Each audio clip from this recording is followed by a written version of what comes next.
Margaret Wiebe-Johnston, born July 10th, 1942 in Swift Current, Saskatchewan. Tell me a little bit about some of your earliest memories of your hometown, your home farm, and some of your siblings, and what you like to do as a child. Well, grew up at Beverly. When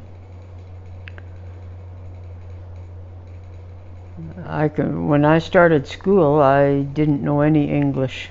Grandma wouldn't allow the boys to talk English to me at home.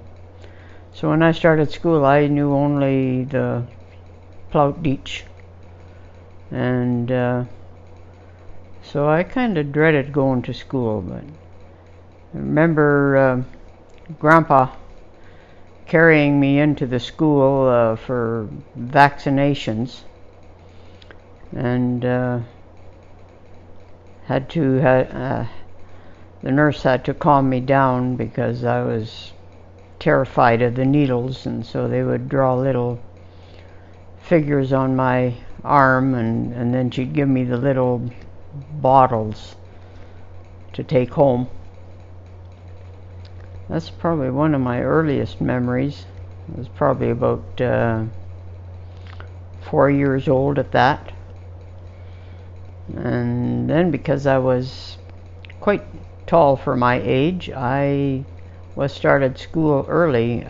To start at normal age was 6, but I had to start at the age of 5 because of my height, and that they figured I was more mature than smaller kids. But because I couldn't speak English, I spent 2 years in grade 1, and then I spent 2 years in grade 2, and I also spent 2 years in grade 3, which put me behind. And then I ended up being taller than all the kids in my class, and just didn't enjoy school at all. Grandpa tried to help me out at home with my math, and his form of math was different than what I was being taught at school, especially with the division and multiplication. And so consequently, I only went up to grade 8, and then I dropped out. And Grandma wanted me to stay at home to help with chores at home, being the only girl in the family. And so I just kind of, but I enjoyed working outside with Grandpa much more than working in the house. I looked for every opportunity possible to go outside and help with outside chores.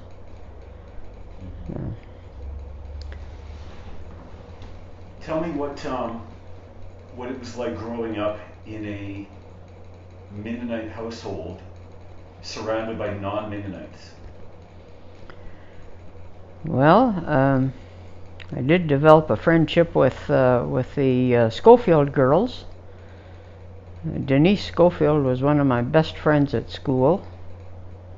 Her and I got along very well, and as time went on, probably about 10 years old, I got a bicycle for Christmas. And with that, I persuaded Grandma to let me go up and visit at the Schofield farm, which was kind of uphill. I'm not sure how far that would have been, probably maybe about a mile. And had to go up on some gravel road to get there, but I got there, and Faye Schofield put on some pretty nice birthday parties, and so I really looked forward to going up and seeing Denise, and I remember they had an old airplane in their yard. Nowadays, that would probably be totally out of the question to go play on that thing, because there's a lot of aluminum and lead paint and stuff. Amazing we made it. We grew up.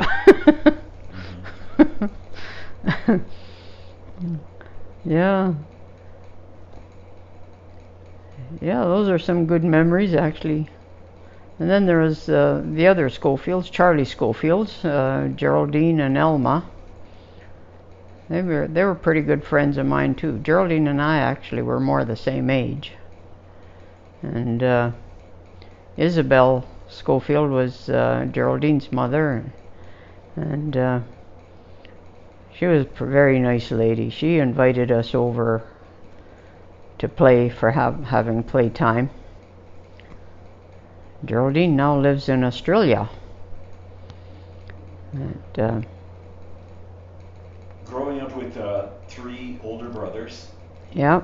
what are some of the fun things you did with your brothers? Or were they that much older that you didn't really have a lot of that fun sibling time? I had more fun time with cousins than with my brothers at that time. I remember being in having to go to the barn, and I don't know, there was some kind of a tussle went on between Corny and me, and Corny gave me a push, and I ended up in the pail of milk. Foam flying all over, and Grandma gave us both quite a reprimand, and that was not acceptable.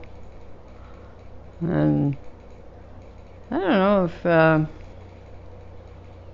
one thing I remember, Jake was 14 years older than me, and one of my cousins had given me a little deck of cards, just, the tiny ones. And I treasured that, and I don't know what it was about those cards, but Jake wanted them, and he took them away from me, and I was pretty disgruntled about that. I was not happy, but anyway, I just remember the cards and that Jake wanted them, and what eventually happened to them, I don't know. I think maybe Grandma got me another set or something.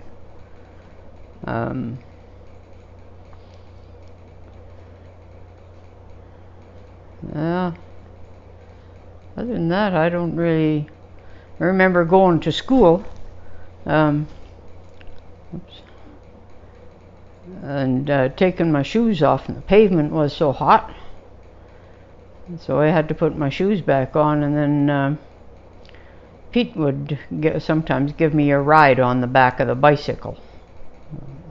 Other than that, I had to walk most of the time back and forth to school. But favorite teacher was Kay Armstrong. I remember Kay Armstrong. She was a nice teacher. She helped me a lot with my difficulties and taught me how to talk English. And then later years, I remember a teacher that was Charlie Butcher. Oh, I feared him. He was scary. He got mad at the kids. He would throw chalk and brushes and stuff at them. Yeah.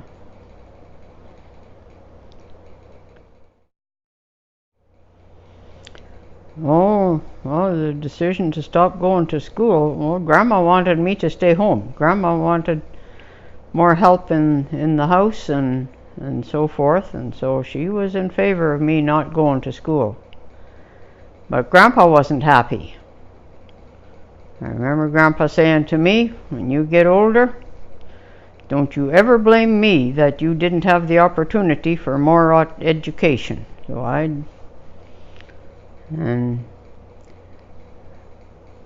I don't know, then I had the opportunity to get when I was 17. No, yeah, I would have been 16.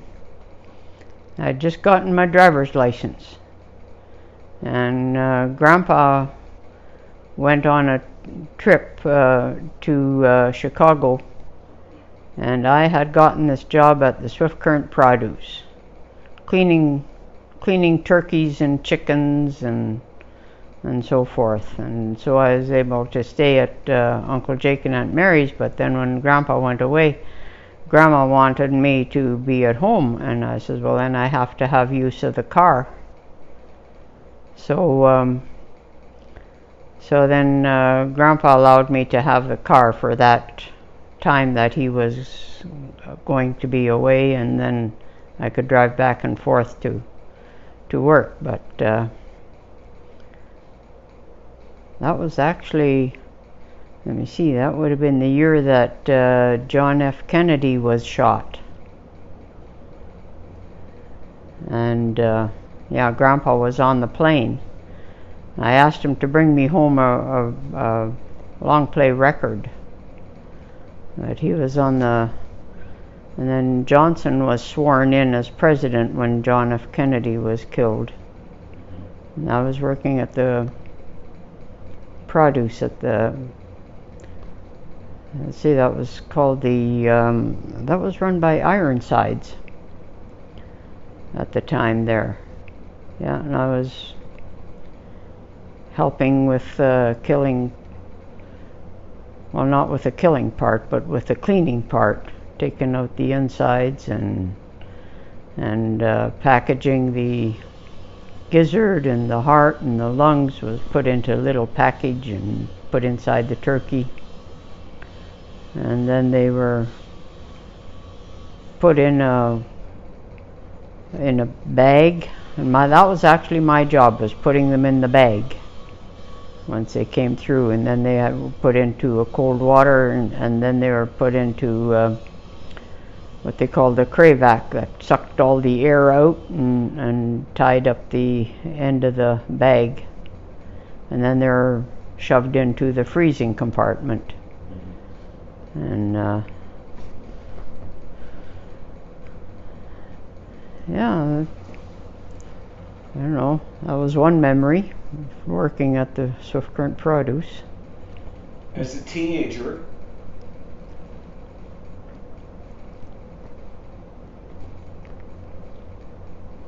you got your driver's license at what age? I got my driver's license when I was 16. Okay. And at what age did you meet your future husband?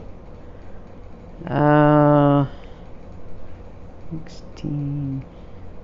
I would have been 19. Okay. Yeah.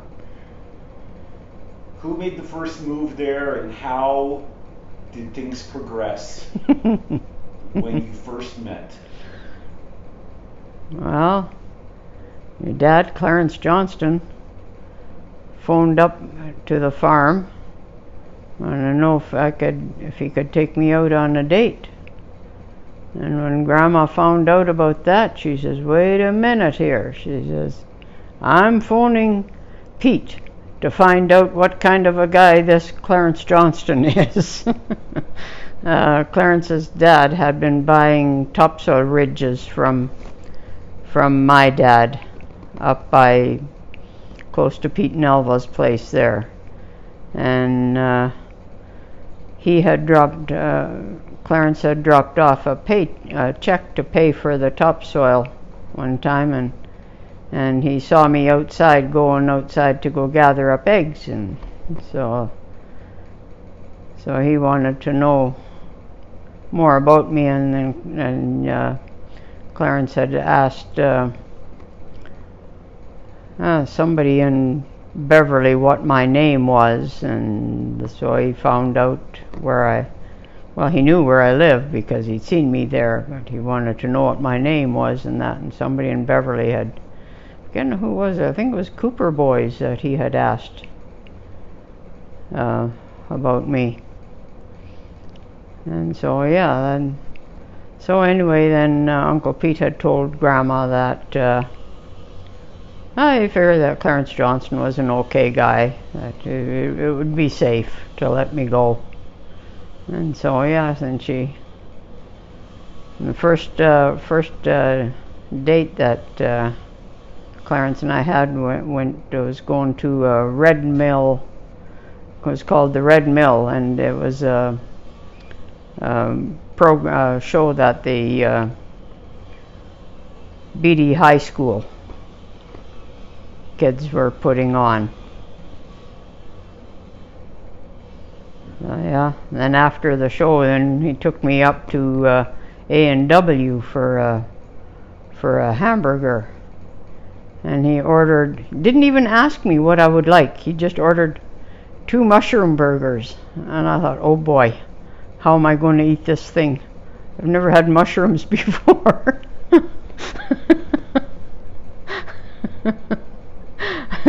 I bit into that thing, and I thought, oh, this isn't too bad. This is actually, I think I could get to like these things. A mushroom burger. Now they don't even make them anymore. Not at A&W. No. How did he propose? Where were you, and was it a surprise? I was kind of expecting it. I remember one night he took me home, and it was cold. It was our first date was in it would have been in beginning of February, and so because it was so cold, I said, well, step in the door in the porch here, and we'll say goodnight here.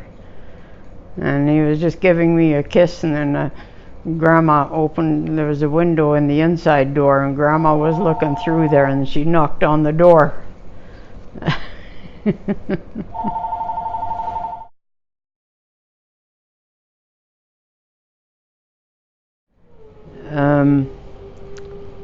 The date of our wedding was set for June 25th, 1965. And I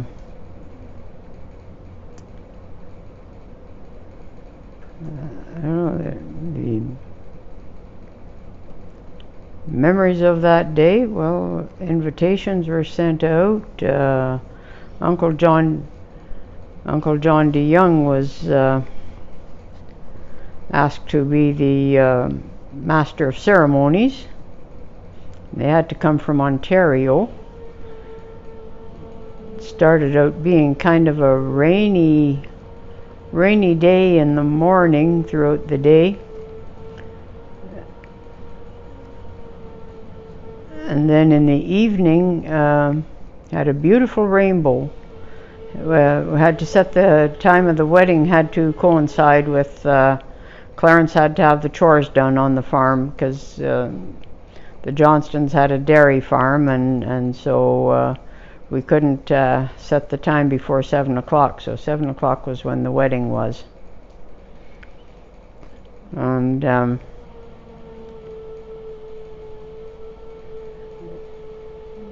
yeah, and Clarence had forgotten to pick up the wedding rings from the jeweler, and so Jim Hay was Clarence's best man. So he ran down to the jeweler and was able to. The jeweler was already closed, but it just so happened that he'd been on holidays.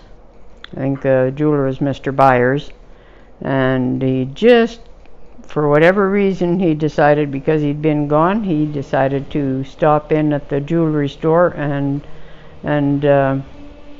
Jim was able to pick up the wedding rings. Otherwise, I don't know what we would have done. And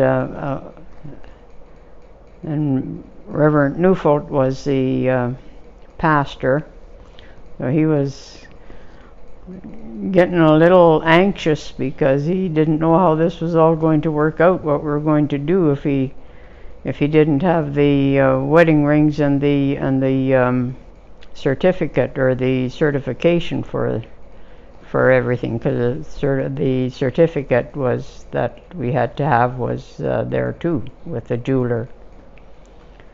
But it all worked out, and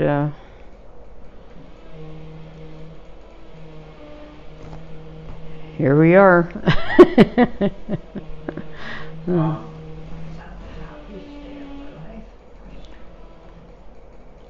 Was that the happiest day of your life? Or what day would you say is the happiest day of your life? Oh, that was one of the happiest days. Yeah, that was a very happy day. Yeah,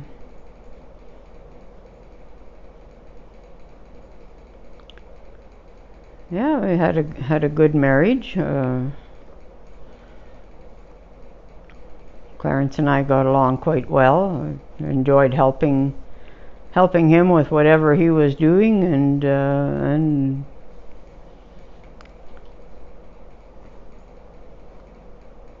happiest day. Well, another happiest day was when Angela came along to start our family, and a year later things got busy when I found out I was pregnant with Sheldon. So then there was two of them, and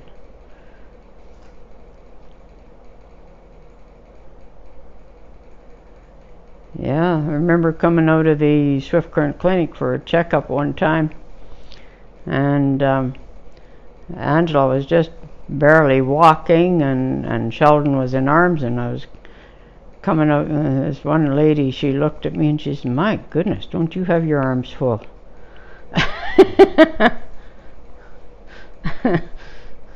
I just looked at her, and I just kind of thought, well, she was a little bit snooty, but I just walked off and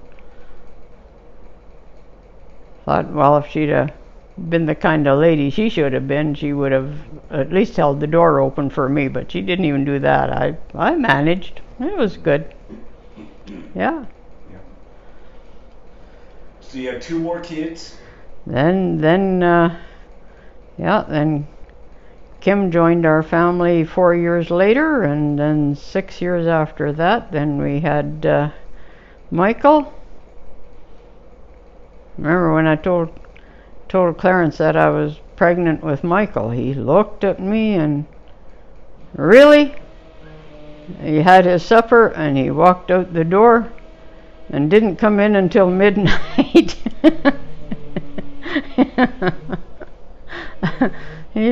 He had very few words to say to me for about a week, and then he thought, well, I guess this will work out too.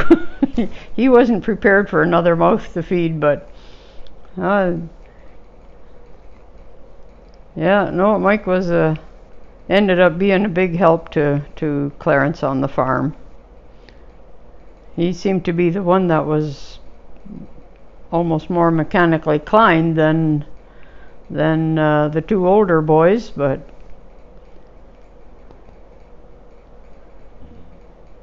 now he's an engineer.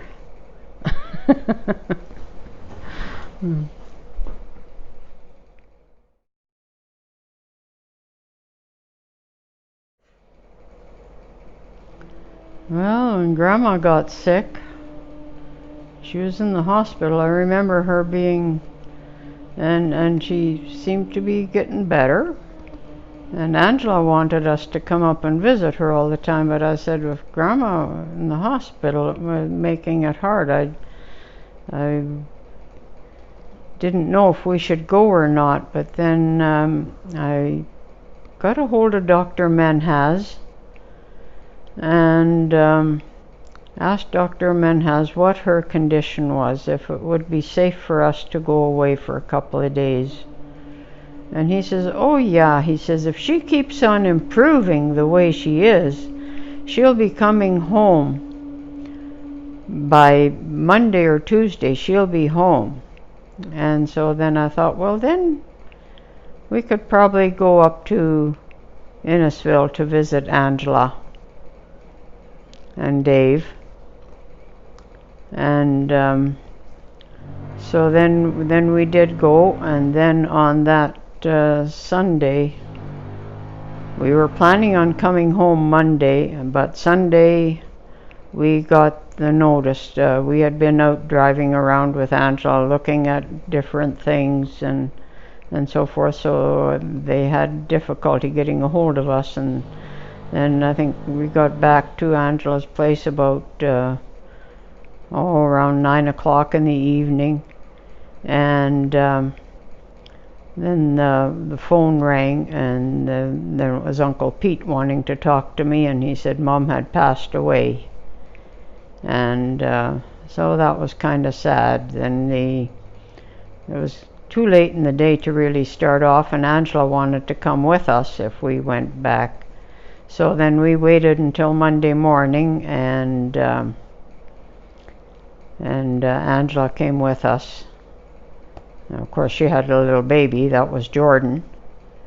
And then we came home on Monday, and preparations for the funeral had been started, so Uncle Jake and Uncle Pete and Uncle Corny, they all had made the arrangements with Grandpa. And yeah, it was kind of a sad time. Grandma and Grandpa were then living in town. And your dad was around for a few years after that? Yeah.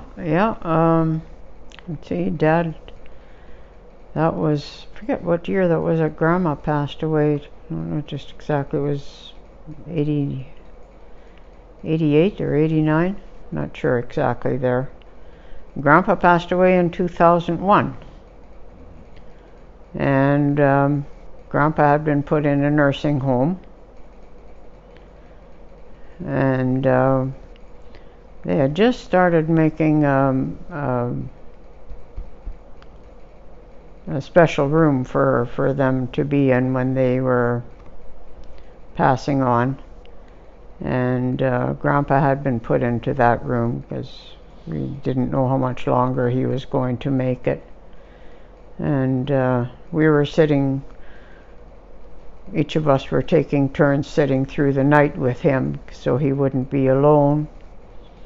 And he was still doing things like, even though he had a hard time walking and that, he would get out of that bed and go to the washroom or do things like that, so we had to keep a pretty close eye on him. And then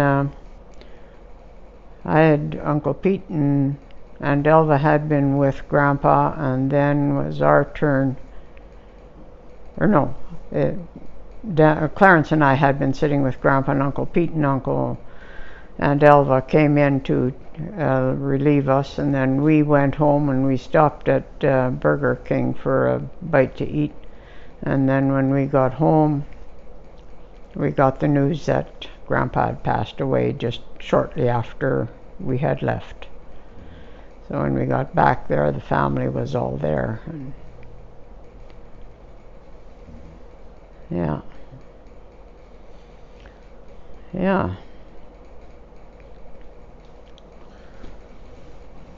After you lost both parents, what was the feeling? How would you describe it? Kind of a feeling of emptiness, but life goes on.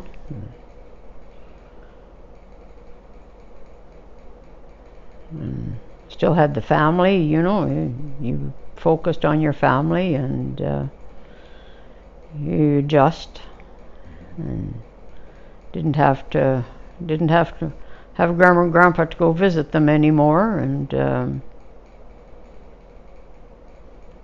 that, yeah.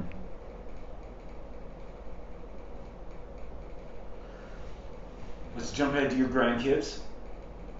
What's that? Let's jump ahead to your grandkids. Yeah. And the sense of pride that you have in seeing them grow up. Yeah, well, remember Jordan as the oldest one, and he was born, yeah. Grandpa was pretty proud of when he saw Jordan. He liked taking him on when they came to visit. We didn't get to spend a lot of time with him, but Angela came down quite frequently, and Dave, well, he was working, but on certain, when he got his holidays, they always came to visit us, which was good. And he remember Grandpa taking him on a tractor ride. And that. I remember one year when they came home, that was at Easter time, and I snuck out into the yard and I had taped little chocolate Easter eggs wrapped in foil to the trees for Jordan to go around and pick Easter eggs. That happened to be an Easter where the weather was nicer, and so he got a kick out of that. Told him to look out the window and watch said the trees have budded. Look at all the Easter eggs hanging there. So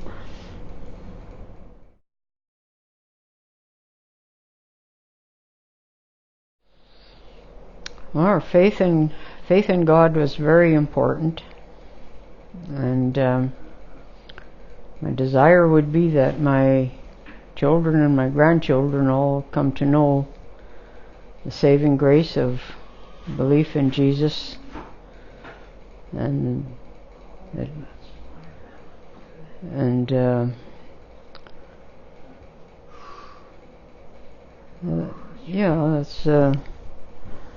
important is to carry on our faith. I feel that our parents give us a great heritage in our faith in God, as in Jesus as His Son, and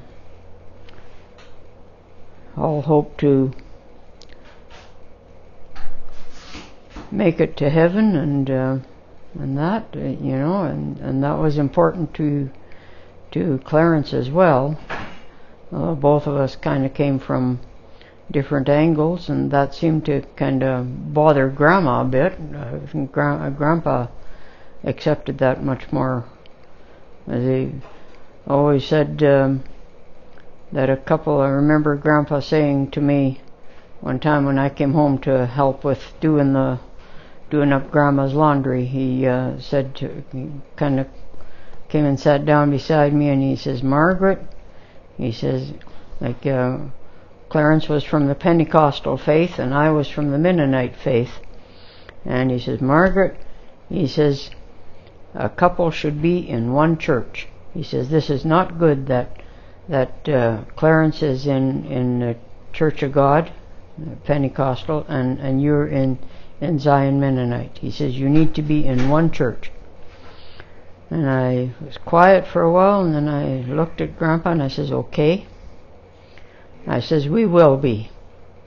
But," I says, "don't complain if I'm the one who changes." Because I knew Clarence, well, he had said to me he didn't feel like he was getting the meat in Zion Mennonite. The Pentecostal belief was more into the apostolic, and so they believed more in the speaking in tongues and things like that, and which I didn't really fully understand at the time, but I come to learn more about that later on. And then in reality, Grandpa and I had some discussions about that, and I said, in reality, there's not that much difference between the evangelical and the Pentecostal. The Pentecostal, they preach more in the book of Acts, which is the leading of the Holy Spirit, but then I remember one time Grandma talking about that, and Harry Davis now had come to visit Grandma in the hospital, and she was talking about how Harry had prayed for her, and that that she felt that because Harry had prayed for her, she had received some healing, and that was very much so with the Pentecostal, that praying for healing and that, you know. So yeah, it's you know, changing from evangelical to Pentecostal, it was a little more, don't know how to say it, went deeper into the faith, I think, although in certain aspects of it, you know.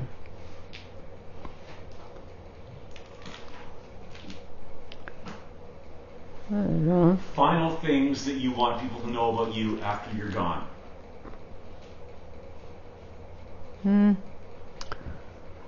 Final things that, well, I'd just like them to know that I loved each one of my children deeply and care for them, and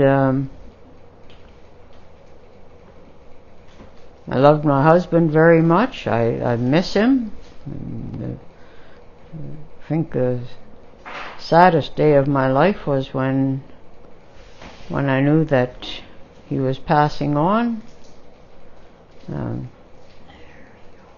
I enjoyed my family. I enjoyed our time together. And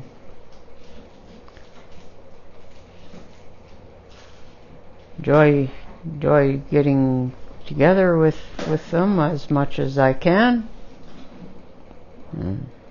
Any advice for your descendants that you haven't even met yet? Well,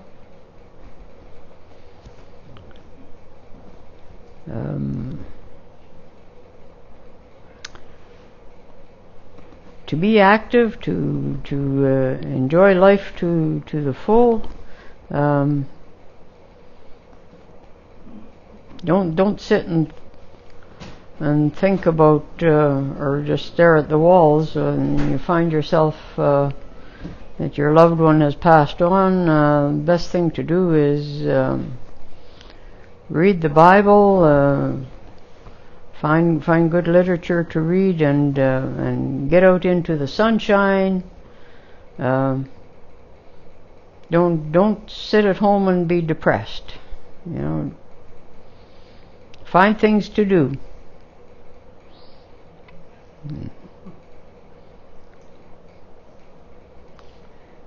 Yeah.